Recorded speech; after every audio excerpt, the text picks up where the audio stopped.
Frédéric Chaumont pour la chaîne Agora TV, la chaîne Jasper Madère. Bonjour à tous. Voici les différents titres qui seront abordés sur cette vidéo. Trump, Zelensky et Poutine négocient une solution de paix. Plus que jamais, Macron et Ursula cherchent une solution de guerre. Vaccin Covid, les médecins seraient-ils responsables de tous les maux ? Mais pour commencer, je ne résiste pas à vous montrer un portrait parfaitement fidèle de Macron avec les mots de Grégory Tabibian de la chaîne YouTube « Je suis pas content ». Il tape dans le mille pour décrire ce sale gosse de riche qui nous en fait voir de toutes les couleurs et qui casse la France comme un enfant capricieux casserait son jouet qu'il n'aime pas. Quant à toi, Emmanuel, je vais te dire pour la première fois en 7 ans ce que je pense sincèrement de toi. Tu n'es qu'un petit monarque de pacotille, jouant à Louis XIV dans les dorures de l'Élysée pendant que son royaume part en lambeaux. Un Jupiter en carton-pâte, enfant pourri gâté de la République, qui préférerait faire atomiser la France plutôt que d'admettre un seul instant que son trône vacille sous le poids de son incompétence flagrante. Emmanuel, tu n'es qu'un garnement capricieux qui confond la France avec sa chambre d'enfant, piétinant la démocratie comme un jouet qui l'ennuie. Contemple ton œuvre, pathétique héritier des banquiers, toi qui as traversé la vie comme on traverse un salon, les pieds posés sur le tapis rouge déroulé par ses serviteurs de chez Rothschild. Tu penses avoir mérité ton trône parce qu'on t'a dit depuis la naissance que tu étais exceptionnel, petit prince de l'ENA, qui prend ses désirs de grandeur pour une légitimité divine. Écoute-toi déblatérer, t'es en même temps nauséeux, jouant avec les contradictions et le destin du monde comme un clown triste ayant perdu son public. Tu promets tout et son contraire, changeant d'avis comme de chemise Dior, pendant que tu contemples ton peuple crever avec la compassion d'un robot défectueux. Qu'il traverse la rue, croasse-t-il de son perchoir doré, lui qui n'a jamais traversé que des antichambres dorées. Te voilà maintenant, petit dictateur en herbe, qui se prend pour un chef de guerre parce qu'il s'imagine que bombarder les Russes est aussi simple que d'inonder les gilets jaunes de lacrymo avec la jubilation perverse d'un enfant qui arrache les ailes d'une mouche. Mais la violence, tu ne la connais que par procuration, protégée derrière tes cordons de CRS pendant que tu théorises la guerre derrière ton bureau. Regarde comme tu t'agites, petit pantin du CAC 40, utilisant chaque crise, chaque tragédie comme une occasion malsaine de dresser ton peuple récalcitrant. Emmanuel, tu n'es qu'un préfet de pensionnat, se croyant chef de guerre et dramatisant chaque contrariété pour asseoir son autoritarisme de façade. Et s'ils cherchent un responsable, dites-leur chaque jour, vous l'avez devant vous. Le seul responsable de cette affaire, c'est moi. S'ils veulent un responsable, il est devant vous. Qu'ils viennent le chercher. Mais ton narcissisme pathologique commence à se fissurer, n'est-ce pas? Sous le vernis de l'arrogance, on devine la panique de l'enfant gâté qui réalise que peut-être cette fois-ci, Tata République et Maman Brigitte ne pourront pas le sauver. Alors tu t'accroches à ton fauteuil comme à une bouée de sauvetage, incapable d'entendre les hurlements de la rue qui réclament ton départ, trop occupé à admirer le reflet de ton biceps photoshopé dans les miroirs de Versailles. Mais maintenant que l'algorithme bug, eh bien tu tournes en boucle, répétant sans cesse et inlassablement les mêmes éléments de langage, pendant que la France réelle, celle que tu n'as jamais connue, se meurt sous les coups de ta gouvernance autistique. Casse-toi, pauvre. Pauvre con, il faut dire les choses jusqu'au bout. Même si les mots ne semblent pas encore assez percutants compte tenu des dégâts surdimensionnés causés par ce monarque voyou. Pour commencer cette vidéo, je vous parlerai de la vidéo de Anon Whistler qui a invité récemment le professeur Fourtillon pour une vidéo qui parle évidemment de précommande. Comme d'habitude, le marchand de précommande, Cédric Pierrot, s'est imposé à cette vidéo pour donner l'essor à son business. Anon Whistler semble avoir parfaitement cerné la problématique centrale de cette affaire d'emprise psychologique, ce qui démontre un excellent niveau d'investigation de sa part et je l'en remercie. Petit extrait. Donc Camberlin, il me met en contact avec Cédric Pierrot, de son nom complet, dont il ne se cache pas, donc je peux le dire, Cédric Fabrice Georges Pierrot Stallmeyer, et il y en a même un dernier de nom dont je me souviens pas, qui se présente à moi comme un agent de la DGSE, qui protège le professeur Jean-Bernard Fourtillon. Et en fait, il me demande d'interviewer le professeur Jean-Bernard Fourtillon. Il m'a dit, texto, je vous dis la phrase qu'il m'a dit, « Considère-moi comme ta liste au Père Noël, la seule chose que je te demande en échange, c'est d'interviewer le professeur Jean-Bernard Fourtillon. » Donc moi, il m'explique tout le délire, voilà, il me dit je vais t'envoyer des dossiers sur la déclassification des vaccins, des machins, du coco, etc. Bref, il m'envoie tout ça, moi j'ouvre le truc, je lis tous les documents et je m'aperçois en fait que c'est un sacré dossier, que c'est hyper carré, etc. Donc moi je partage les documents et je lui propose, je lui dis écoute, au vu de ce que tu me dis, moi je pense que 3 interviews ça pourrait être bien. Une première interview avec seulement Jean-Bernard où Jean-Bernard va nous expliquer ce qui lui est arrivé quand il a voulu dire la vérité. Donc le fait qu'il ait été enfermé en prison, qu'il ait été interné, qu'il ait reçu des menaces, enfin toutes ces choses-là, qui nous expliquent un petit peu tout ça. Une deuxième interview où il va parler que de l'aspect scientifique, donc tout ce qu'il a appris sur les vaccins, sur la valentonine, sur tous ces trucs-là, et vraiment juste l'aspect scientifique. Et la troisième vidéo où on parlera du patch détox que Fourtillon a inventé. Il me dit ouais, pas de problème, machin, lignon.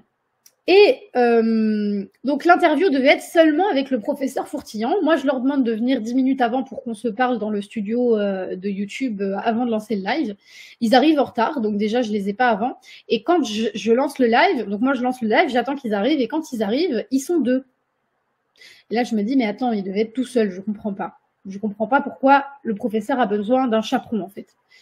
Et plus l'interview passe, et plus c'est bizarre. Et là, je vais vous montrer quelque chose.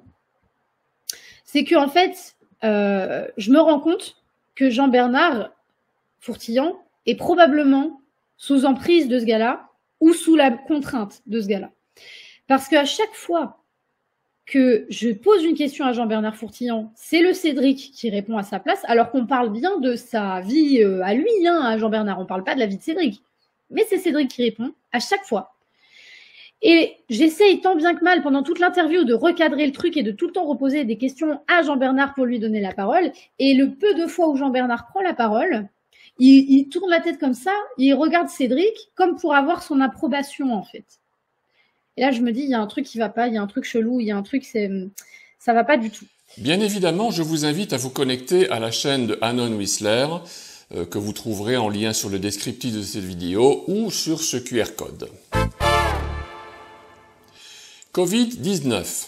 Selon la décision de la Cour de justice européenne, tous les professionnels de santé qui vous ont poussé à la vaccination contre le Covid ou vous ont vacciné sont civilement et pénalement responsables. C'est une façon de dire « c'est pas moi, c'est eux ». Mais quoi qu'il en soit, les médecins complaisants qui ont accepté de jouer ce jeu malsain sont bel et bien responsables de cet acte final qui obéit à son commanditaire. L'affaire portée par le professeur Frajze devant la Cour de la justice de l'Union européenne a eu une issue surprenante. Selon la Cour, une prescription médicale était nécessaire pour administrer les vaccins anti-Covid. Mais pire encore, les médecins auraient pu choisir de les administrer ou non, et même les déconseiller, à tel point que la responsabilité civile et pénale éventuelle des professionnels de santé est imputable au cas spécifique. Les motifs retenus par la Cour pourraient ainsi remettre en cause les procédures disciplinaires et pénales engagées contre les médecins qui s'opposaient à des vaccinations et attribuer au contraire de graves responsabilités aux médecins qui ont vacciné sans nuance, favorisant ainsi également le risque de provoquer des événements indésirables. La Cour a dû confirmer, et même dans une brève parenthèse, que les décisions de la Commission d'autoriser la mise sur le marché n'entraînent aucune obligation pour les médecins de prescrire et d'administrer les 10 vaccins à leurs patients. Il a réaffirmé le principe fondamental du droit à la liberté de traitement et de choisir le traitement le plus approprié, le plus sûr et le plus efficace par le médecin, en toute bonne foi et en toute conscience, dans le cas spécifique et dans l'intérêt exclusif de la santé du patient. Ce passage est d'une importance extraordinaire car il démontre définitivement les accusations qui ont été portées tant devant les tribunaux que devant les procédures disciplinaires contre tous les médecins qui ont déconseillé la vaccination Covid à leurs patients ou ont refusé de la promouvoir, rétablissant ainsi la pleine liberté de soins du médecin.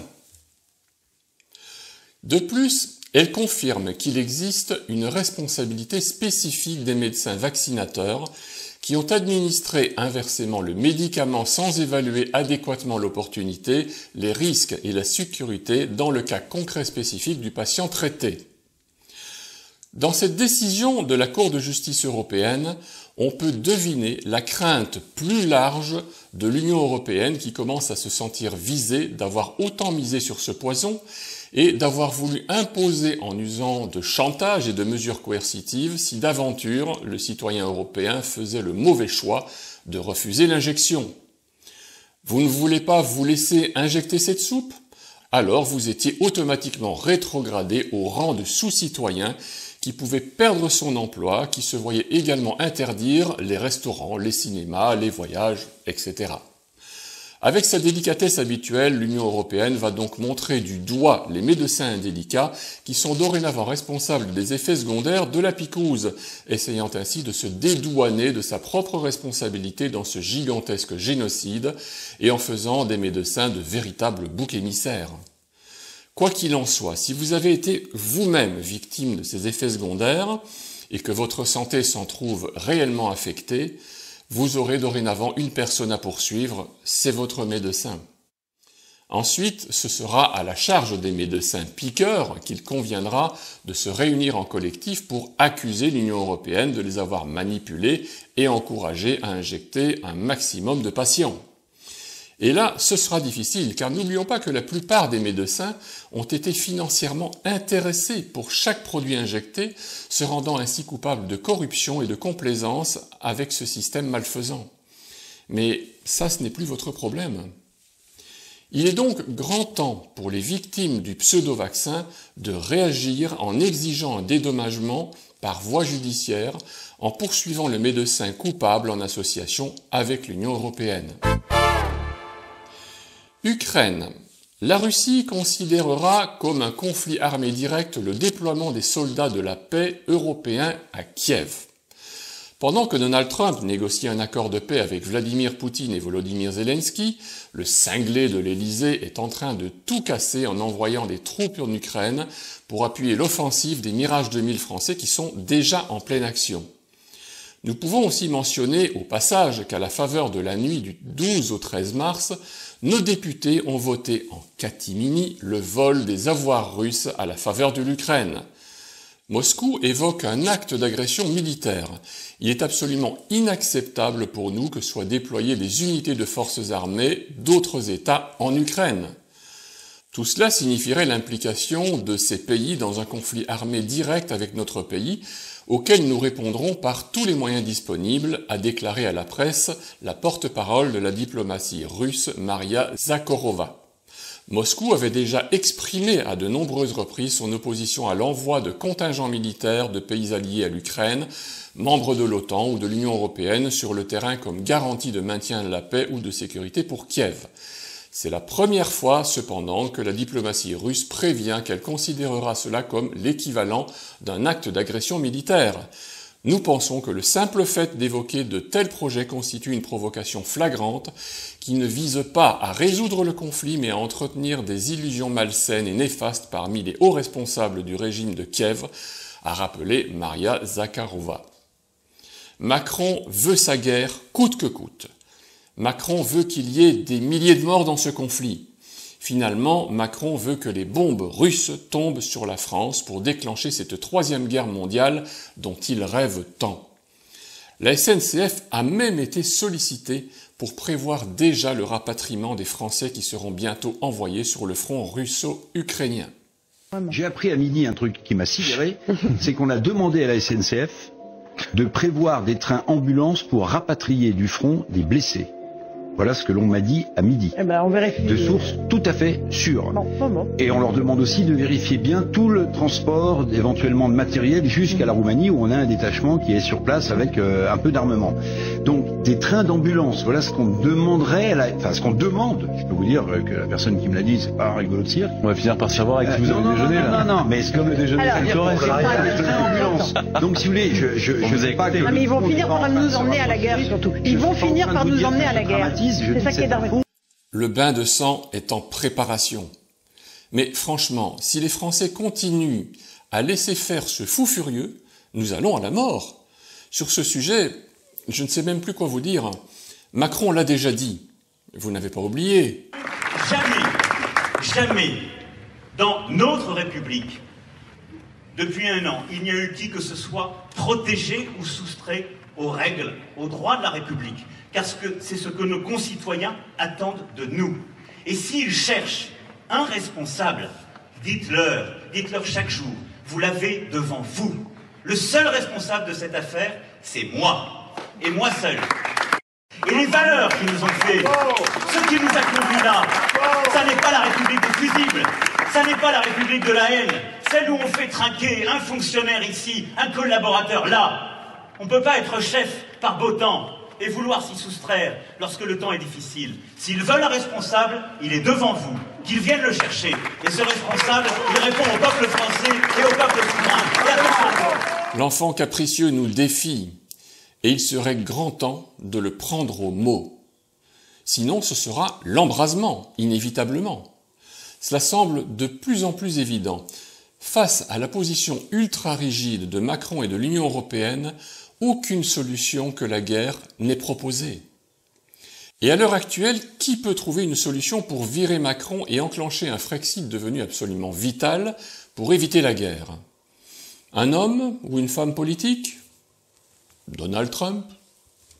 En vérité, une seule personne semble répondre aux bons critères.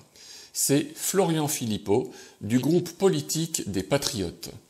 Son discours galvanisant et très motivant, que nous partageons souvent, sont sans équivoque.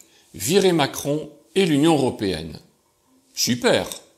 Mais quelle solution concrète va-t-il proposer pour nous permettre d'arriver à ses fins? Des manifestations un peu partout, en France et à Paris? Des pétitions? Soit dit en passant, les pétitions, si elles servaient vraiment à quelque chose, il y a longtemps qu'elles seraient interdites. Nous pourrions dire la même chose pour les manifestations qui canalisent la colère des Français en évitant tout débordement. Que propose Florian Philippot pour enclencher le Frexit? Concrètement, nous serions évidemment ravis de l'entendre sur ce sujet précis, car il y a vraiment urgence. Alors, Monsieur Philippot, proposez-vous une insurrection?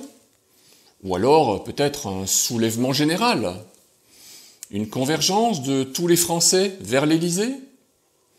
Et puis aussi, qui va aller chercher Macron pour le mettre aux arrêts? Monsieur Philippot est peut-être l'homme de la situation, mais dans ce cas, il ne faut plus attendre. La marmite est en train de bouillir à Moscou et Ursula von der Leyen brûle d'impatience de lever son armée européenne et de concrétiser la mise en place d'un service militaire obligatoire pour l'Europe, afin de produire une énorme quantité de chair à canon. Chères résistantes et chers résistants, on fait quoi?